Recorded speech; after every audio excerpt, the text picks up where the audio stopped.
Welcome to the XY Advisor Podcast, a global community of financial advisors sharing and learning with one another to drive the positive evolution of financial advice.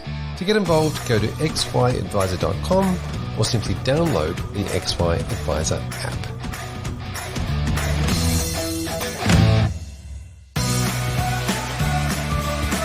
This episode is proudly sponsored by Integrity, your partner for life. Integrity recently launched an exclusive research paper to help advisors understand how to attract and retain new clients. They believe their role in the industry is bigger than just providing products. They want to help create a sustainable industry, educate clients, and support advisors personally in their business. You can get a copy of the report and learn more about Integrity if you visit integritylife.com.au/XY.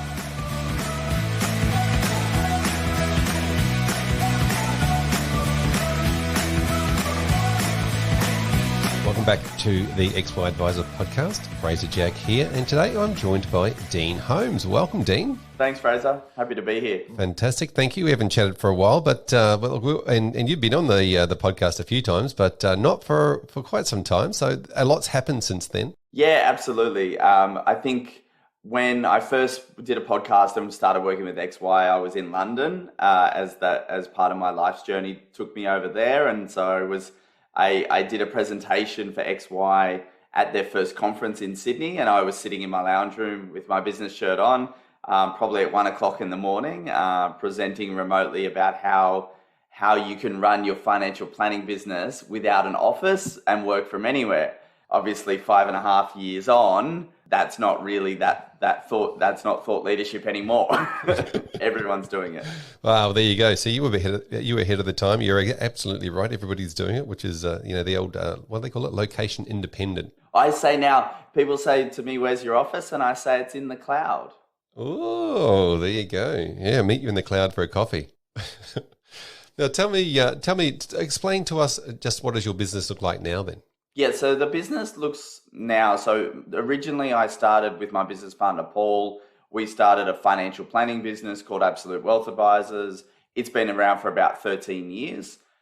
We became self-licensed about 10 years ago. And about 5 years ago, we morphed the licensee into a very small licensee, as we would understand it, and brought on some authorized reps.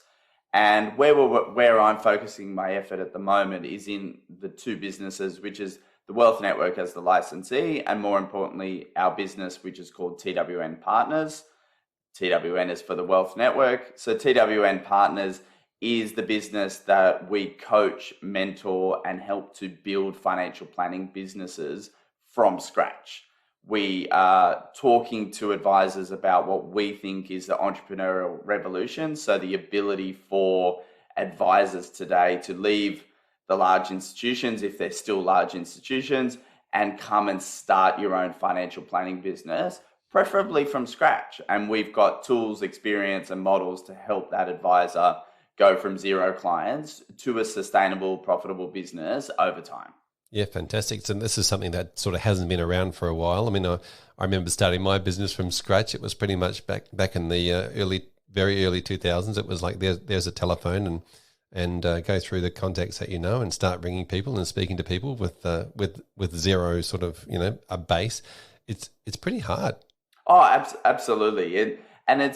It's no harder. It's harder today, or it's no harder today. Because there's just different ways to communicate with people, but also there's a lot of noise these days. If you think about the amount of scrolling people might do without actually paying attention on Instagram or LinkedIn or things like that, is that people would say that that's the new way of communicating to the audience, but it's still difficult to cut through. So you would have made a cold call, Fraser, and went to interrupted someone's dinner time or something like that, and they hung up on you. The new version of that is people don't answer phone calls anymore. You have to text them, and they're scrolling through social media, and it's very hard to catch their attention as well. So it is difficult to get your messages across in the broad sense.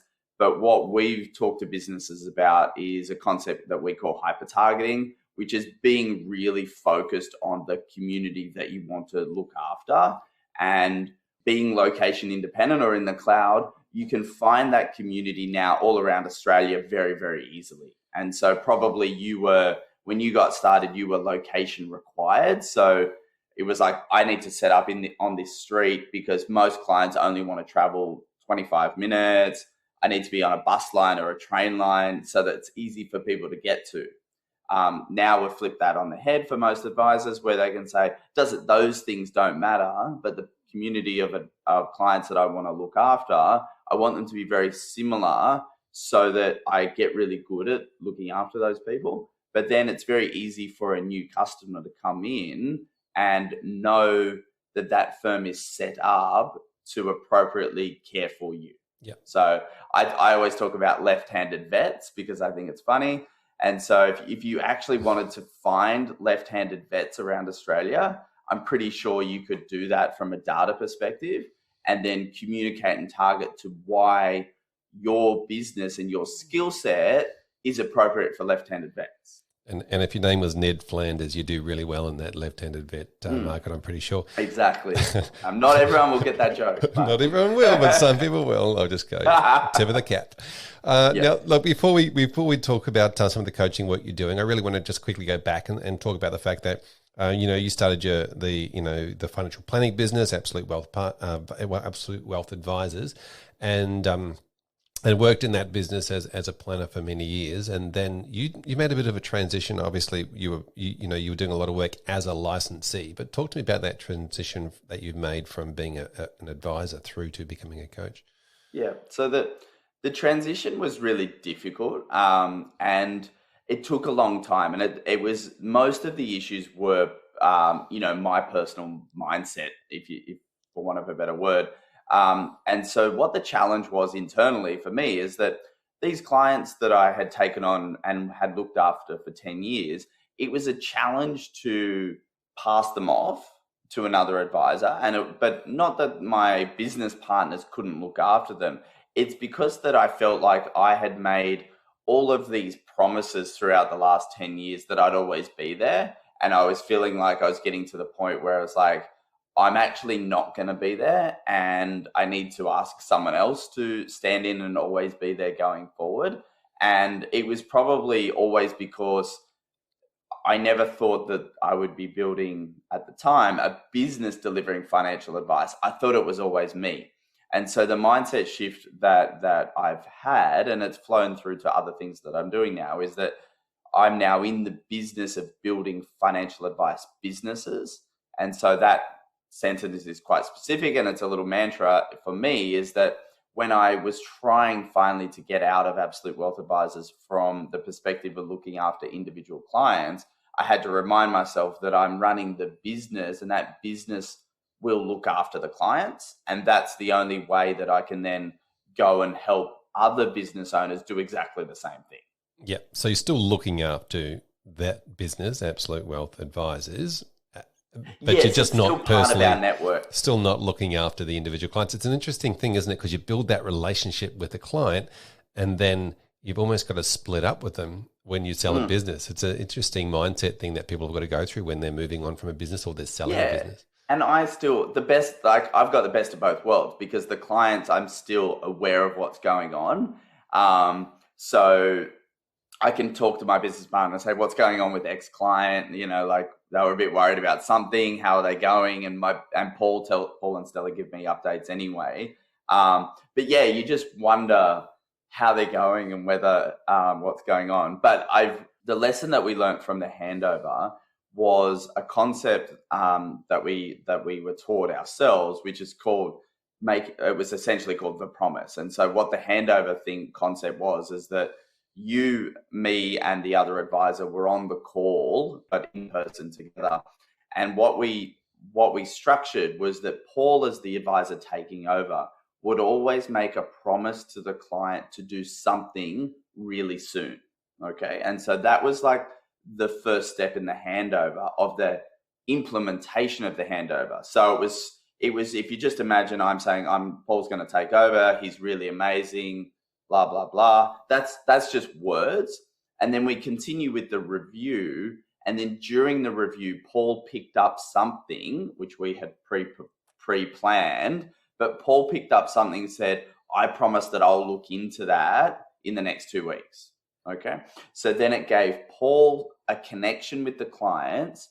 And when you promise to do something and deliver, which is the important part, but when you promise to do something and you deliver, that creates a trust element very, very quickly. And so that's the transfer of trust obviously happened because it was Paul and Dean, Paul transferring Dean to the client, and we'd had 13 years of business operation. So there was already one layer of trust. This promise concept got us the second layer of trust once Paul delivered on what he said he was going to do.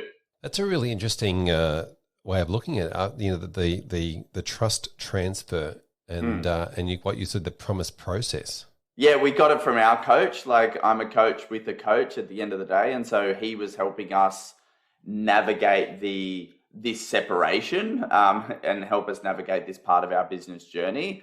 And so they had obviously gone through something similar as well in their experience at some point in time. And so, yeah, that was a really valuable way of transferring the trust and the process, and then the responsibility of the other advisor to look after the clients going forward. Yeah, well, that's super cool. Thanks for sharing that. Now, I also want to talk to you about the mindset of being a licensee. So you, obviously, when you got yourself licensed, you then, you take one hat off as being an advisor, you put the licensee hat on. How different is that licensee hat to the advisor hat? In a couple of different, it's the same and very different in a couple of contexts. So the licensee that we are trying to deliver is a licensee that's focused on helping advisors do business. One of our core values is that compliance is not the business prevention unit. So we definitely have the mindset, because it's built by advisors, that we want to be able to facilitate business. And so that's definitely where we're very much aligned. Probably where the difficulty always happens is that it's very difficult, or maybe it's impossible at the moment, for licensees to know everything that's going on with every single client in every single advice practice. There's a little bit of unknown in that context. Now, I have 7 businesses, so the unknown is minimized, especially because I work in these businesses every single week. So I have the finger on the pulse of what's going on at the business level, which is unique. If I think about other licensees, they're not seeing their advisors very frequently. It's very, very hard, even with all the data in the world, to know all of the things that are going on. And so that worries me a little bit from licensee perspective, just in terms of they're not necessarily the most viable or profitable entities. They're a necessary evil or a necessary part of our process at the moment. And so obviously that's going to change, because licensees, just like insurance companies, if you keep losing money forever, someone comes in and helps you. And so you forgot to do the bunny ears when you say help. They help you. Sorry.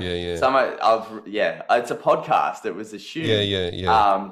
But someone came in and helped the insurance companies, and there'll be some type of reform in terms of licensee world at some time in the future. And I'm excited about that, and frankly ready for it, in the context that it removes the issue of that the advisor, in inverted commas, does something wrong and the licensee is responsible, but yet it was really, really hard for the licensee to know that was going on.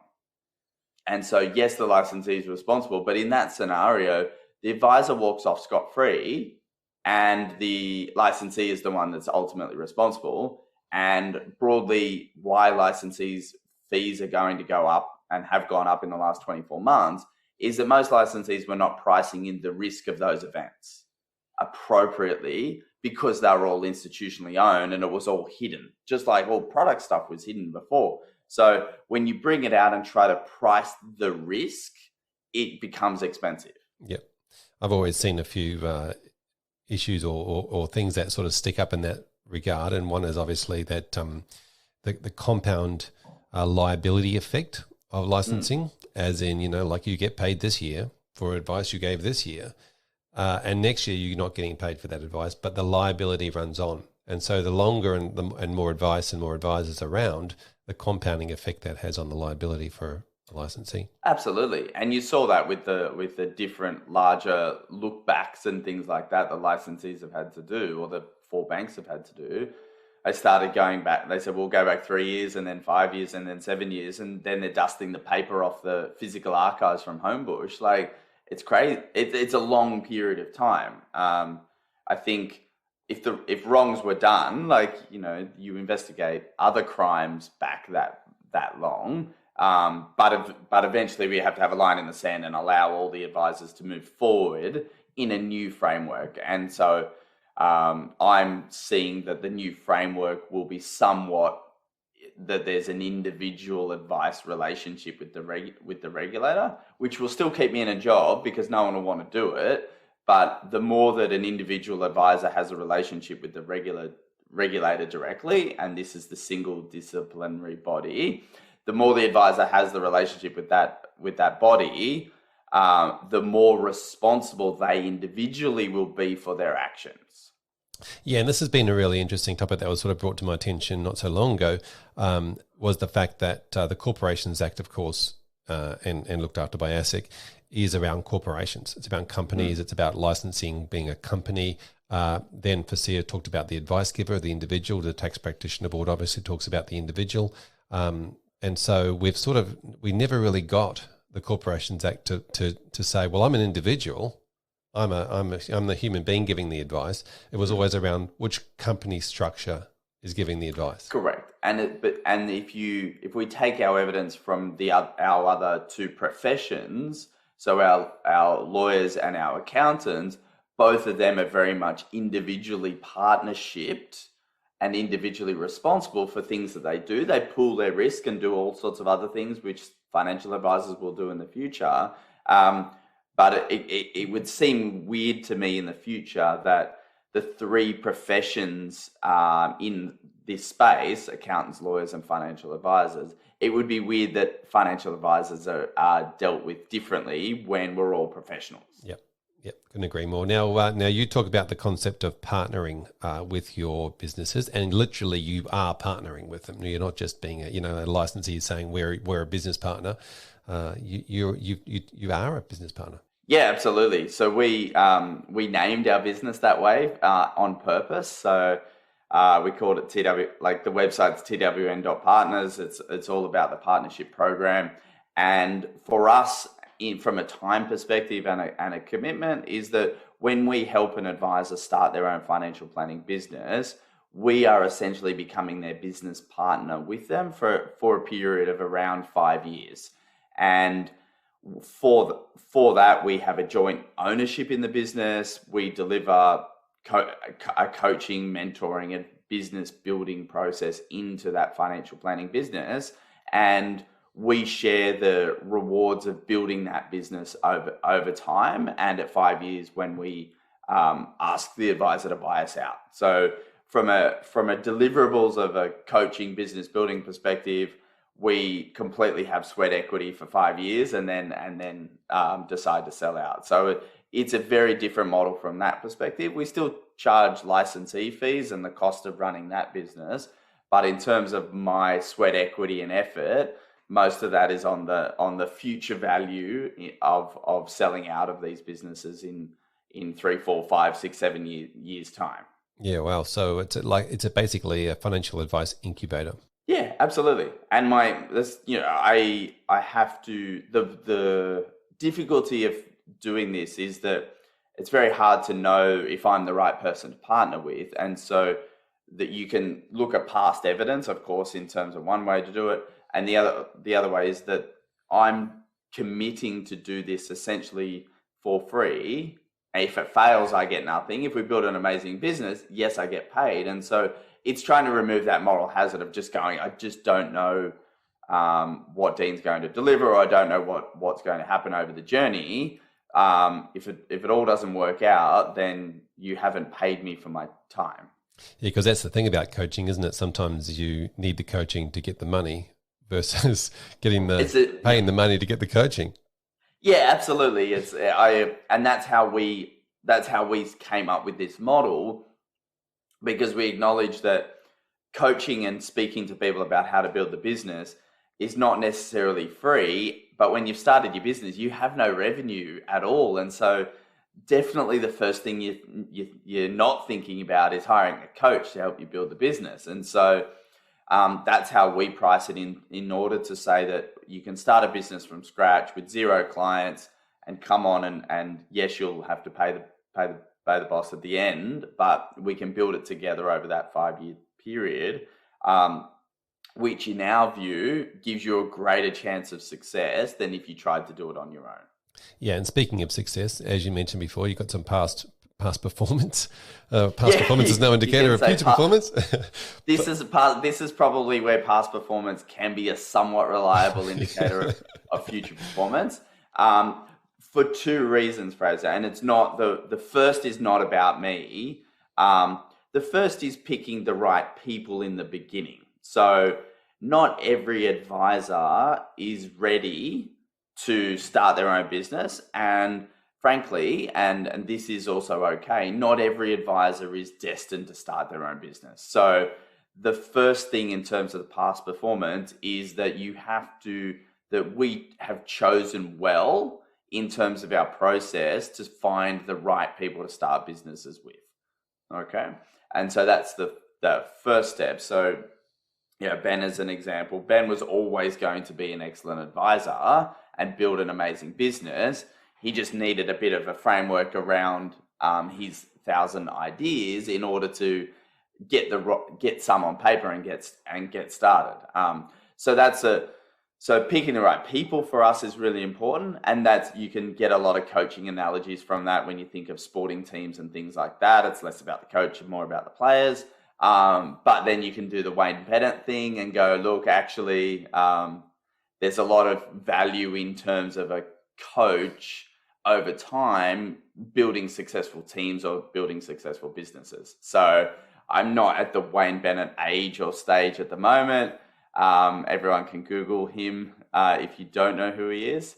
But ultimately, we are building up a lot of experience in terms of what we are able to help businesses with. Fantastic. And this is how nicknames start too, by the way, Wayne Bennett. Oh, is it? So you're the Wayne Bennett of I've already got financial advice coaching, are you? I already have a nickname, which is the sensei anyway. What's the guy... Ninja Turtles, the rat, it's Sensei, isn't it? Possibly. It's been a very long time since you knew that one. A shout out to Adrian and Clayton. They allocated that to me a while ago. Very good. Well, I'm going to work on Wayne Bennett. I think that's pretty appropriate. So tell us about some of the businesses you have worked for and brought through that started from scratch. So the business that we started first that really got everything going. So we didn't actually know that this was a business until we were partly down the journey with Ben. But Ben started Pivot Wealth with us. It's probably around 6 years ago now. And so how I met Ben and what transpired, which is a little bit unique, but I do go through this journey with everyone anyway, is that I was mentoring and coaching Ben through an AFA program that was in existence at the time. So it was coach mentor type of relationship in terms of what Ben was working on with me, and I was helping him coach him around really buying into his existing practice and developing his service offering and things like that. And what happened during that conversations is that Ben was unable to buy into that practice because I'm sure people have heard this before. The terms change, the price goes up, the timeline always grows. And so they're the 3 things that completely frustrate the younger advisor, but completely rational from the headset of the older advisor who doesn't want to retire just yet. And so we were unable to close that gap. And so Ben and I were drinking whiskey one night and we just said, well, let's just do it. We'll just do it without you. Just start your own business. We'll help you with a little bit of money to build the website and a few other things. Let's kick off. And so that's literally the pebble that dropped for Ben. And then we sorted it all out. He quit and resigned, did the whole thing and started Pivot. And then we supported him for 5 years through the journey, and now he's gone on to even bigger and better things after that first 5 years of us working with him.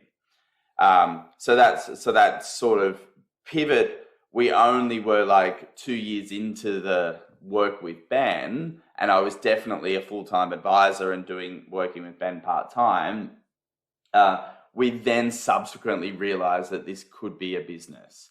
And so when I met Jess and Glenn, that was they were completely pre-planned to build a business. Like they were working with their financial advisor 2 years before I met them to make sure they had enough money, what their business was going to be. They were incredibly well planned in terms of getting their business started.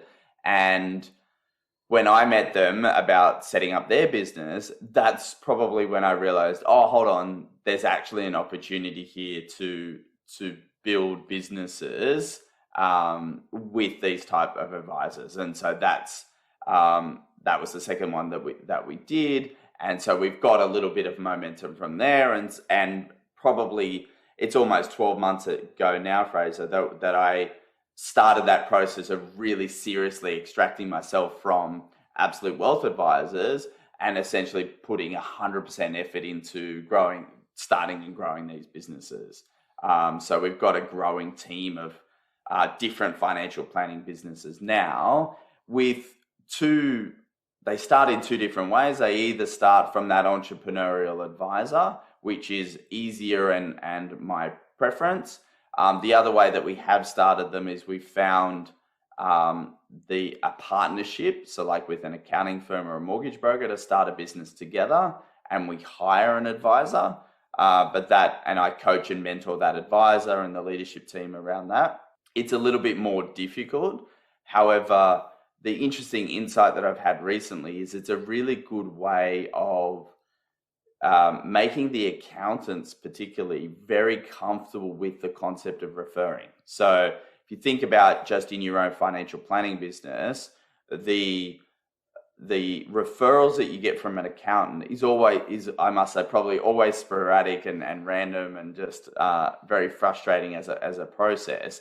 And so often the way I looked at it is we flipped the problem on the head and said, well, if the accountant is on the leadership team helping to build a financial planning business with us, we think that they're going to be more comfortable. They have a voice at the table around vision and values and the culture of the organization. So it'll lead to a greater success in terms of the referrals. Obviously, they also have an ownership interest in the financial planning business, but actually very rarely is it about the money. It's more about that client care and getting the consistency of service and message between an accounting firm and a financial planning firm is difficult just in a referral relationship. Is it also important that you find an accountant or a mortgage broker that are hyper-targeted in their client? Because obviously it's otherwise, like you said, it's sporadic, and it could just be, here is a high net worth client, here is somebody who wants blah, blah, blah, like it just could be completely opposite if you're hyper-targeting.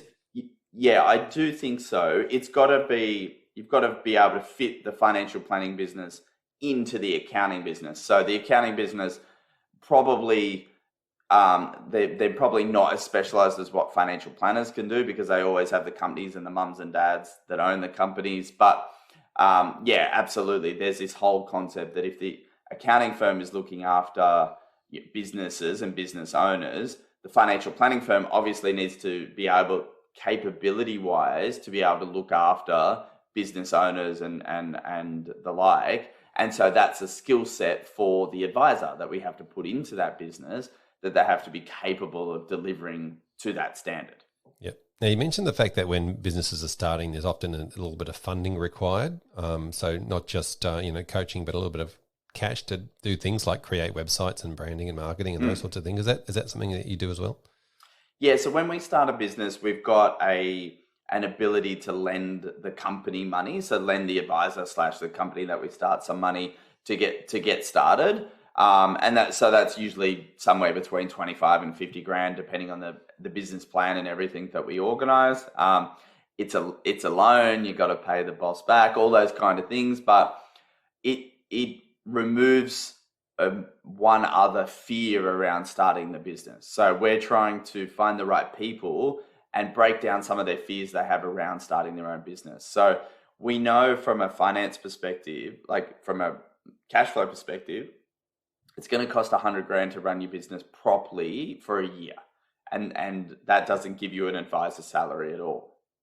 So if it's $100,000 to run the business and we need to get $100,000 to the advisor, somehow we've got to earn $200,000 a year. We're not going to do that in the first year. And so if we can fund the business for a little bit of cash flow to get started, which pays for some of the expenses, then we're able to get it kickstarted a bit easier and take the pressure slightly off that advisor to sign up their grandma to an ongoing service plan. So we want like everyone, like when I started, everyone was a potential client if they had a super fund. Whereas now, because we take that pressure off with doing the hyper targeting, the coaching, and a little bit of money, it means that they're able to say no to non-target clients and try to bring on the target clients really quickly.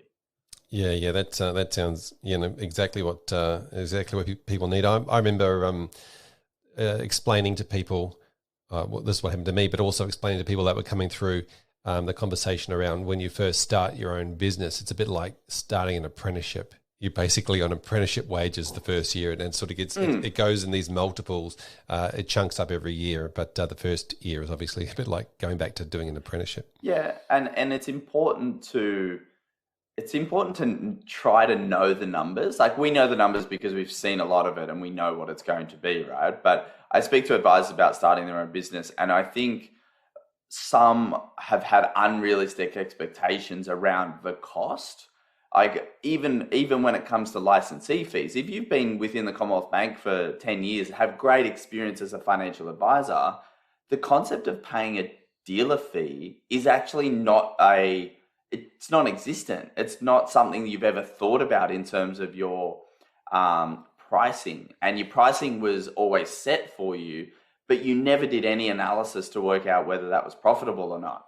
Yep. When you're in your own business, every client has to be profitable. You've got to know what all of your expenses are. We've got to look at them on a monthly basis because there's not this bottomless pit of CBA money to keep funding all sorts of things. Yep. And so you're absolutely right that it's an apprenticeship in two ways. Like the apprenticeship wages is a really good analogy.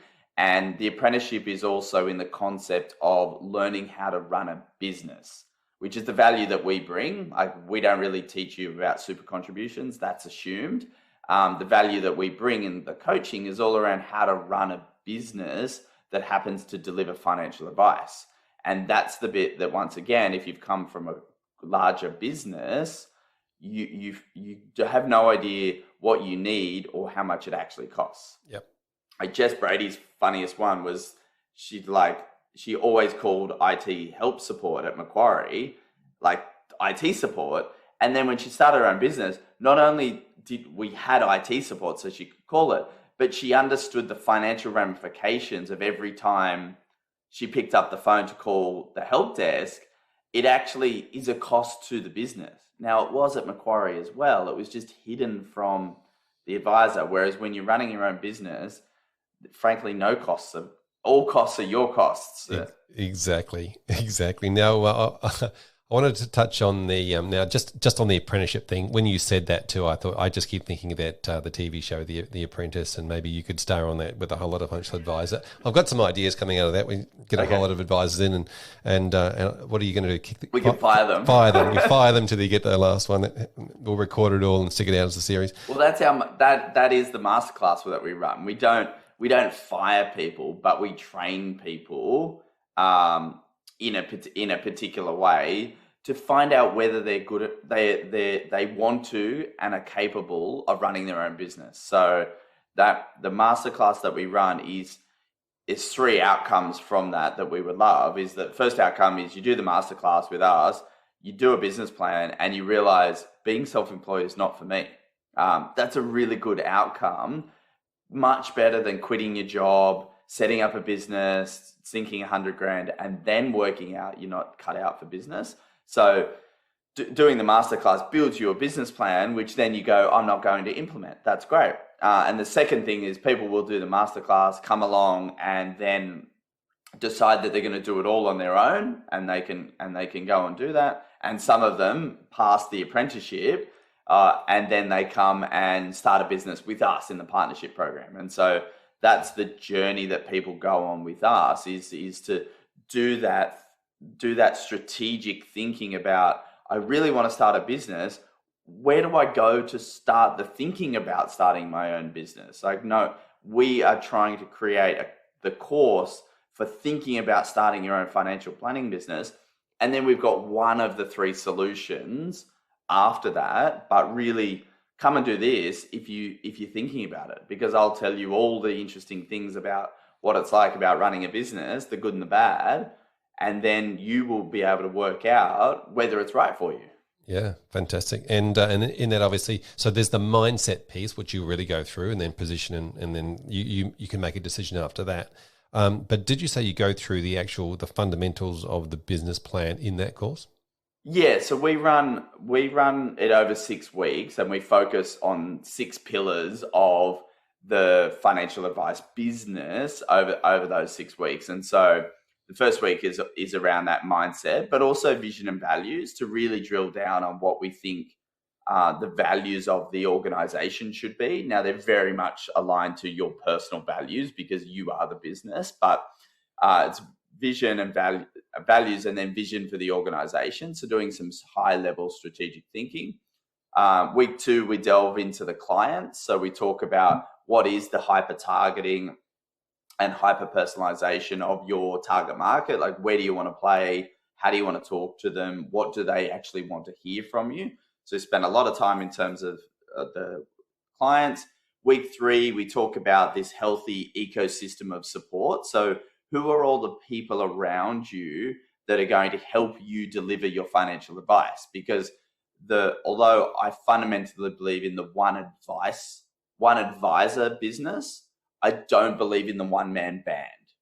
Okay, so you never see a specialist doctor or a specialist lawyer answering the phones and the emails and opening the mail. So I don't think that should happen in the future, but I absolutely think you can be a specialist with a support network around you to deliver advice. Yeah. Okay. So the one advisor business is really valuable to us. So, I mean, obviously that sort of, obviously Glenn and Jess were a 2-advisor business, and you and your business partner were a 2-advisor business. So there's a difference between partnership businesses and single advisor businesses? Look, to us, there's not. It's actually a personality thing. So Paul hired me into the business, and then we left employment to go and start our business. So Paul says that he never wanted to start a business on his own. And so when I was happy to start a business with him, he jumped. And I was too young and naive to think about anything else. I just went, yeah, well, of course I'm going to start my own business at 24. That sounds like fun. Jess and Glenn were very much from their Macquarie days as BDMs. They always used to dream together about building the business. Ben was on his own for many years. Like, he has a team of advisors now, but he was on his own for a few years. So he's a lone wolf in terms of getting started. And probably more and more, I do see the single advisors coming to me. I've spoken to some partners, but more likely, I think that it's going to be singles. And that's where the coaching really has a lot of value, because you're alone at the top. Okay. So the concept of having a business partner means that Paul and I can talk about business all of the time. When you're on your own, you actually have no one to strategically talk to. And so that's the difference and the value of having a coaching mentoring relationship, is that you've got someone to talk to that has seen it, done it before, and is able to talk you through the variety of different problems that are coming up. Yep. No, so that makes sense, because you're the business partner, I guess. You're the partner. Yep. Yeah, absolutely. I'm the business partner, 100%. Yep. So that ecosystem of support around that one advisor is really important. And so that's bookkeeping, paraplanning, IT support. It's all of those pieces that you plug into the business, have them thought out before you start your business. Don't quit your job and go, oh, I need a bookkeeper, and look around. All of those things could be solved before you jump. Yeah. And I guess if you don't know what you don't know, this is where you come into the fray and you go, well, this is what you need to have. You need to have this, Correct. this. Yeah. Yeah. And my favorite one in that phrase, like week 4 is all about the numbers. And so we build a financial forecast for 5 years with the advisors during our masterclass. And I must say, very rarely do advisors come to me with a financial model of how they're going to stay afloat for 5 years. Even though we work in finance, it doesn't mean we have the business finance mindset. Okay. And so it is two different skill sets. Just like we have CFOs as clients, they're completely different skill sets under this finance umbrella. So we take the time to build that forecast with the advisors so that we can make sure they're building a profitable business and they understand how many clients they have to bring on to replace their salary. You know, if you're working and you're earning $130,000 a year as an advisor today, when you flip and start your own business, you've got to get it up to $360,000 to start to replace your income. And so that's the mindset shift from earlier, but you see it in the numbers. So we do a lot on the numbers, which is both on how you want to price clients, charge fee for service, receive commissions, whatever. We build a variety of different models around that, depending on what the advisor wants to do. The 5th week is all about the advice offering. So not around strategy advice. We assume each advisor knows what a super contribution is, but it's all the surprise and delights in terms of what is your client service? What is your new client journey? Where can you insert the personalization of financial planning into the client's world? We're all probably really good at just randomly thinking of a client and going, oh, I should text them to say hello, or I should check in on something that they were doing in their personal life. We're really good at that. But you can systematize that, and clients are none the wiser, but it's across your whole client base then. So we talk about, as one example, systematize the spontaneous so that you are delivering those delights, but the client thinks it's absolutely spontaneous. And then week 6, Fraser, is all about business and action plans. So for us, we follow a coaching system, which is called EOS, which stands for Entrepreneur's Operating System. There's a variety of books on it. It's come from the US. It's built off the Rockefeller Habits and a variety of different books, which all talks about the things that we know about quarterly rocks, annual goals, 3-year goals, and 10-year goals. But the most important thing when we execute this particular business plan is the frequency that we meet with advice practices on a weekly basis. And so the contrasting business partnership to coaching is that we're in the business, in the trenches with the advisor on a weekly basis, solving problems. This is being recorded on Tuesday, and I spend the rest of my Tuesday talking to each of the advice practices between 9:30 and 5 o'clock. And so that's the way in which we help individually solve problems for each of those advice practices. And so that's how we do it, which, contrasting to the coach, typically, and it's no disrespect to the coaching model, but the coaches talk to the businesses once a month or once every 2 months potentially. And what I found in my experience is that they're like the suggesters, and they just drop all these ideas. And so that's the hardest thing about working with a coach but not having any strategy to execute, is that all they generalizing, give you 50 great ideas, and then you go back to your desk and you're like so motivated with your 50 great ideas, but it's very hard to choose which one to execute. It's very hard to execute on 50 things at once. And so there's no system for how we choose the right idea, create accountability, and build a plan to execute. And so with it, the frequency of working with the businesses, we're able to build that execution model to make sure the advisors are executing. And we actually help with resources to make that happen. So we've got other, across the spectrum of all of our businesses, we have now about 22 staff members that work in Cebu in the Philippines, across all the businesses. And so each business has dedicated staff, but we have staff members that sit across them in terms of training.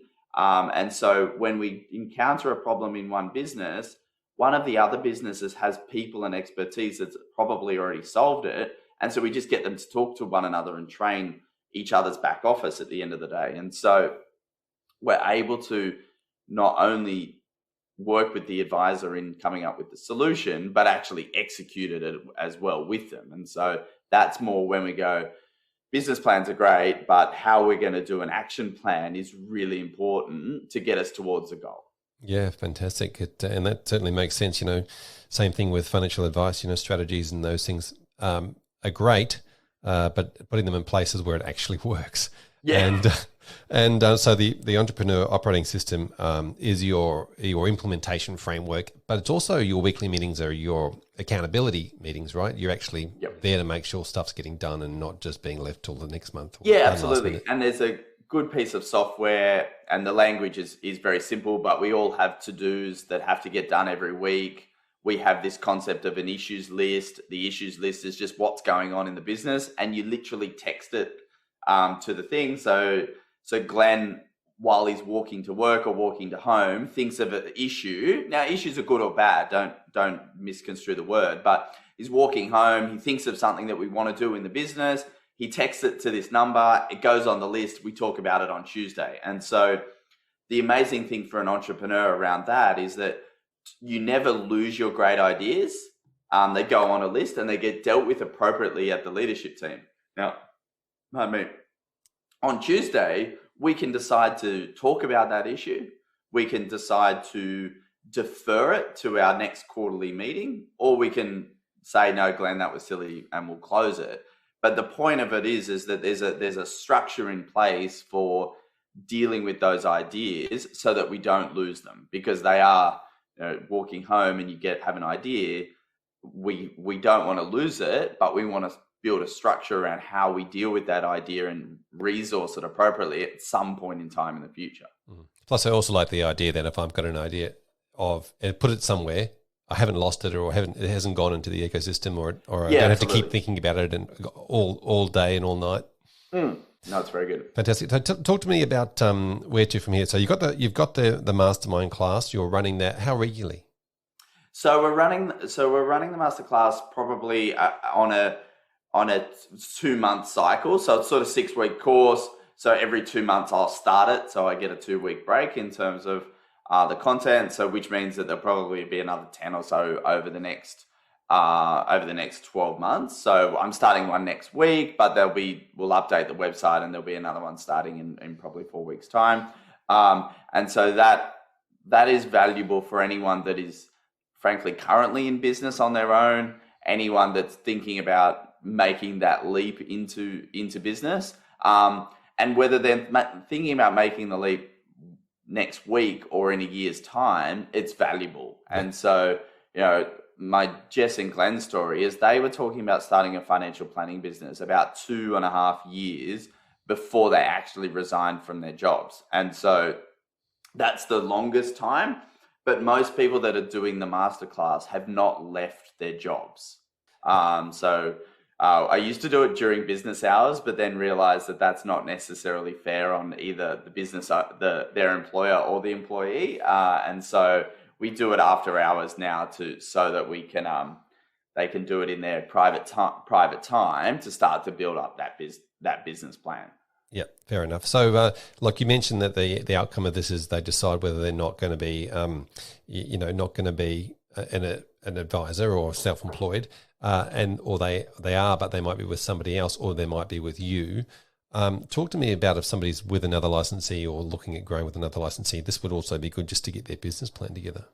Yeah, absolutely. So the business, the coaching, mentoring, business building business, TWN Partners, we're actually indifferent between licensees. So it's not we will build a business with any advisor, and if they choose that they want to work with a different AFSL, that's absolutely fine. So we've separated the two businesses legally, pardon me, and somewhat functionally, so that we can so that we can have those two independent conversations. We can start a business and you can go and be licensed by XYZ licensee, and the service that I will deliver is exactly the same.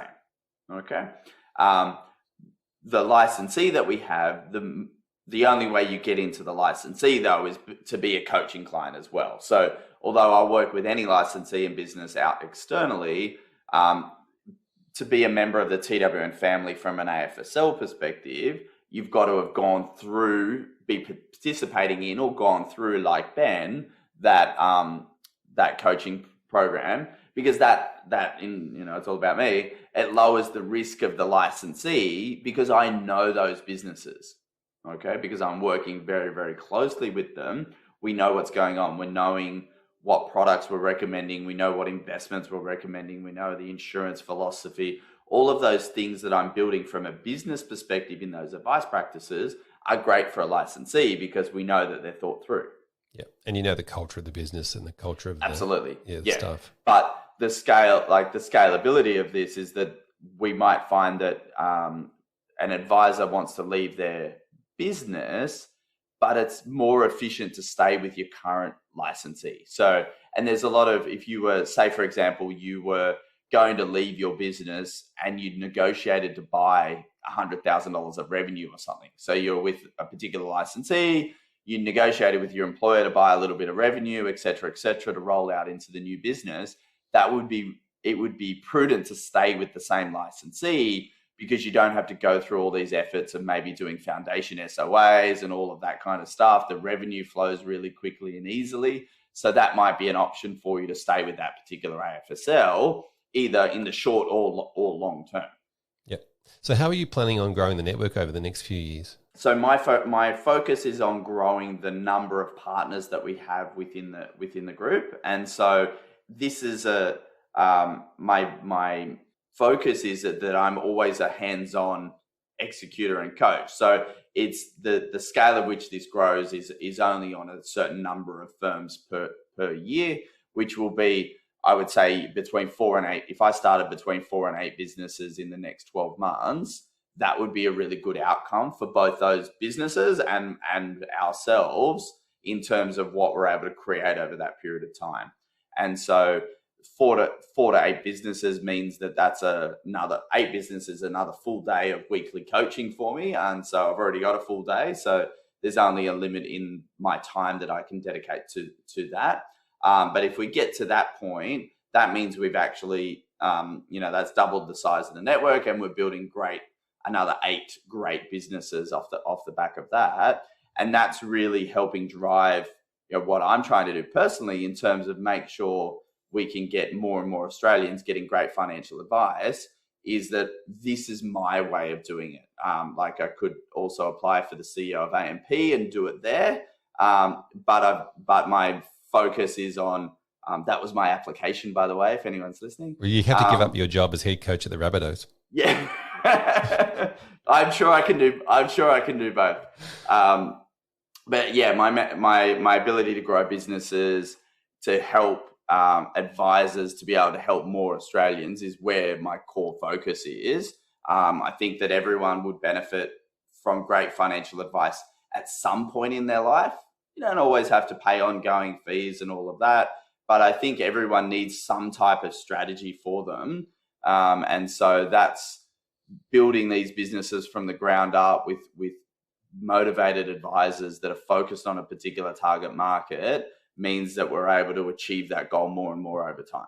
Yep, fantastic. Exactly right. You can help so many, maybe 100 odd clients as one advisor by themselves, but if you're helping 10 advisors, then all of a sudden that's 1,000.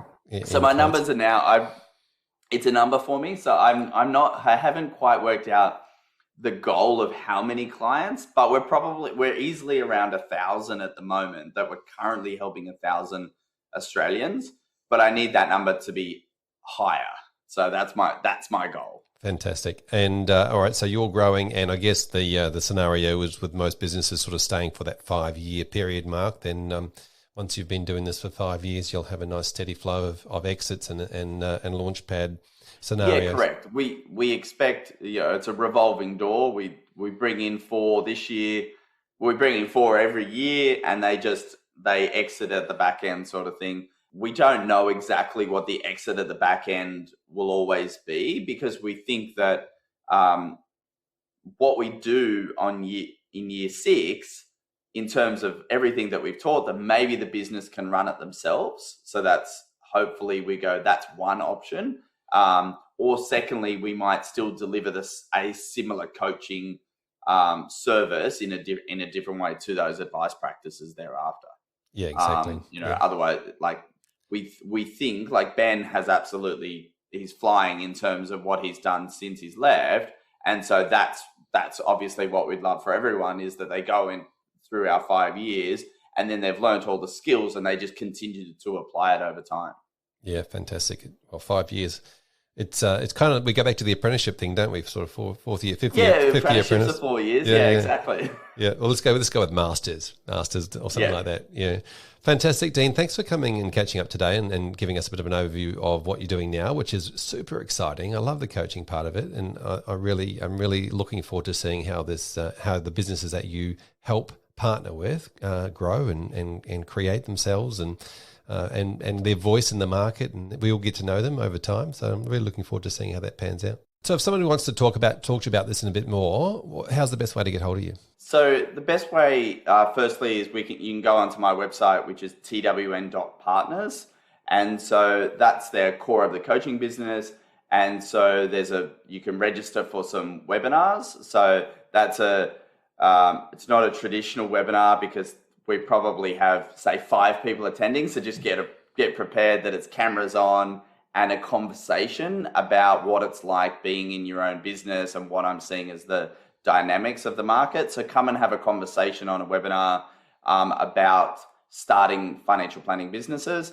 Websites are always going to be updated with information about the masterclasses and things like that as well. And so you can register on the mailing list and things like that to get some more information and updates. I do a ton of blogs and things like that on my website as well about what's going on. The other way to contact me and see me is LinkedIn. And so if you haven't seen me on LinkedIn, you should definitely follow me or connect. And through there, I give a full update of obviously webinars and masterclass, but also just my learnings that I'm learning over time from the advice practices. So every Tuesday I have all of these coaching meetings, which means we solve problems, and I turn those problems into content for the community that's following me, both on LinkedIn and on my website. So I just had a random question last week about, should I buy a business or should I start from scratch? What are the advantages and disadvantages? And so I just opened up Loom, answered the question, and then we put that on the website and on LinkedIn for people to share and comment on and learn over time. So they're the 2 ways to reach out, Fraser. Fantastic. So if you're interested in looking at your own business, I would suggest you jump on there and have a look at some of those videos and jump on one of those next conversations. Thank you, Dean. Really appreciate it. Thanks, Fraser. Cheers.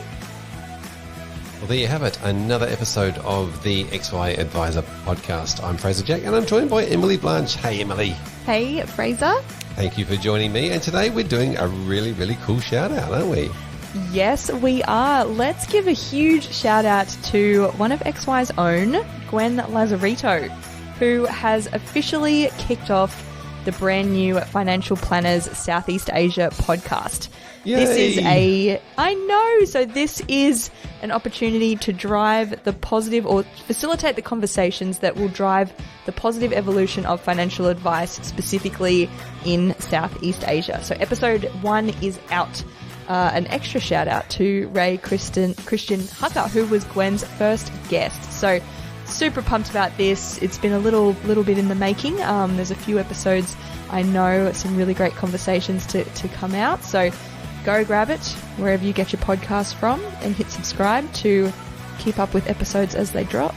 Yeah, fantastic. So for those people that don't know, obviously we've had the XY podcast for some time with different hosts from time to time, obviously. But now we're starting to branch out a little bit and reach out into to other areas and spread the voice globally. So this one is the first of probably quite a few to come out over time. So keep your ears peeled. But massive congratulations to Gwen. Thank you so much for taking on the reins and starting the podcast in Southeast Asia.